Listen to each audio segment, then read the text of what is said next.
Since I'm in the Windows computer, I'm going to show you how to install Python in Windows. So this is going to be a really simple installation process. You don't need Anaconda or any other packages. You just need to download and install the Python for Windows from the Python website. So it's an open source program. You don't need to pay anything. Just click here. This is the version, the release date. So this is the most recent version. So there's some details here. Just gonna go ahead and download the Windows installer. My computer is running 64-bit, so let's download this file. Save it. Save here. Let's go to the downloads folder.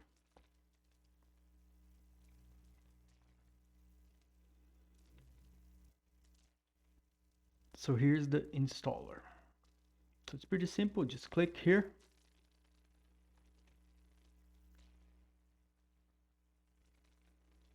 So it's the details here. So the launcher, add to path. This might be useful, adding to path if you want to do certain things for executing the program. So install for all users,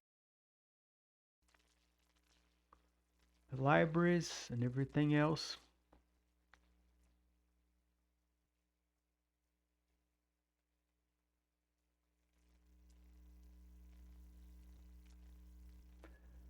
This disable path length here might be useful in some cases.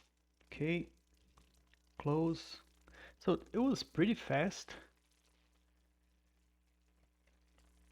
Let's see if everything's okay. I'm gonna call here. Click on the Windows program. So it's on the Windows key here. And this is it. This is all you need. So this is the documents, the manuals. If you want to quickly run an application, you just click here on the IDLE, the development window here, or the let's say the window where you can code and everything else. So it's pretty simple here. You can use directly here. So this is already Python. Python is running here. So if I say A equals 2, then I call A, so it recalls you. You can do simple operations in this shell here, but usually what you want to do is to create a file. So we're going to create a new file. So this is the file that you created. I can close this here. I'm going to save this file here. Let's call this example.py. I'm going to put this here in documents.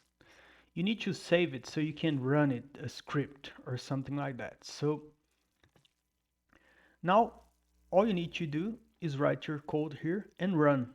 So let's say A equals 2, declaring two variables, A and B equals 2. I'm going to declare a third variable, C equals A plus B. And then I could put here print C equals C. So you run here. Need to save to run, must be saved. So already saved as a py file. So this is the output. So if you run a program, you can see, if you don't have a programming interface or development environment, you just use this simple development environment here. So a lot of people just want to fit, let's say, a regression equation, nonlinear regression equation, or do some simple plotting. You can just use this here. You don't need Spider or Conda or any of those environments. You could run this on VS Code or in Vim or in Emacs. There's several ways of running this in Windows, Linux, and Mac distributions, but this is the simplest way. So your program goes here, you run module, the results go here. So let's put, for example, print here the standard when you're starting to learn the program, hello world. So I'm printing in this screen here, hello world. So run.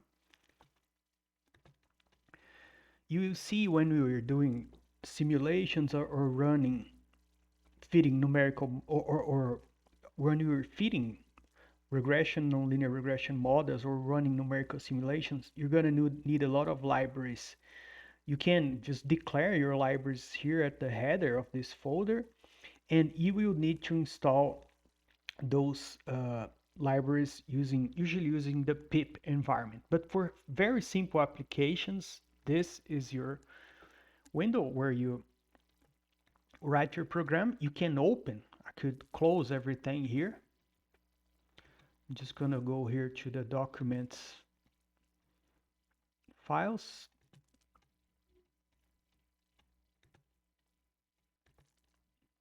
Go back here to the documents files. So this is the example.py. Here would be executing. So let's just open with the development window here, or development environment. So this is it. This is our code again.